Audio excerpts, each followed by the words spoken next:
Salut à tous, c'est Ikitu Nozuka, 22 ans, célibataire, libre comme l'air. Bon, vous vous abonnez à ce gars-là, Jugboy? Je crois que c'est pas mal. Ciao, portez-vous bien. Cyberpunk Edge Runner, animé produit par Netflix comme Seven Deadly Sins ou Devilman Crybaby, et réalisé par le studio Trigger comme Kill la Kill, j'ai pas regardé, Promare, ou encore Darling in the Franxx. Désolé mais j'aime vraiment pas cet animé.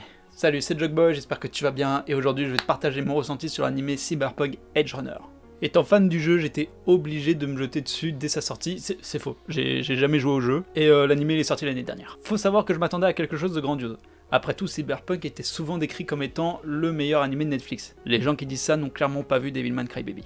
Et oui, c'était incroyable, les chara-design, l'animation, en passant même par la musique, tout était exceptionnel. La direction artistique était parfaite. Mais alors pourquoi ce titre de vidéo, me diriez-vous?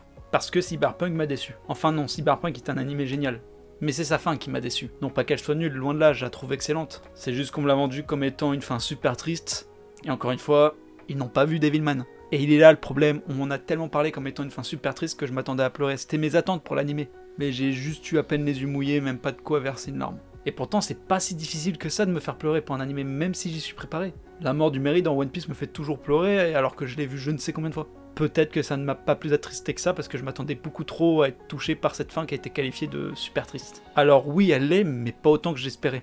Bref, malgré cette fin qui m'a certes déçu, mais que j'ai tout de même énormément apprécié, j'aimerais revenir sur certains points. Déjà l'ambiance générale de la série. Cette société futuriste, super avancée, mais aussi dépravée et pourrie par la drogue et le sexe. Ça me rappelle une vibe à la Akira, un film que j'adore et que je vous conseille d'aller voir si jamais vous ne l'avez pas encore vu. C'est un classique. En fait, je trouve qu'on ressent énormément la détresse de la société qui entoure le héros. Tiens, le héros, parlons-en. Ah là là, David Martinez. J'ai tout de suite accroché avec ce personnage. Et je pense que c'est surtout dû au fait que sur certains points, je me suis reconnu dans le personnage, surtout au début de la série. J'adore aussi toute la relation qu'il entretient avec les membres de l'équipe. C'est plus que des collègues et une manière de faire de l'argent, c'est devenu de véritables amis, voire même une famille en fait. Surtout la magnifique Lucy. La relation qu'ils entretiennent tous les deux est super bien développée et a réellement de l'importance dans le récit, je trouve. Je pourrais développer un peu plus, mais ça reviendra à spoiler et j'ai pas envie pour ceux qui n'ont pas encore vu cet animé du turfu. Je crois bien que c'était un terme plutôt approprié.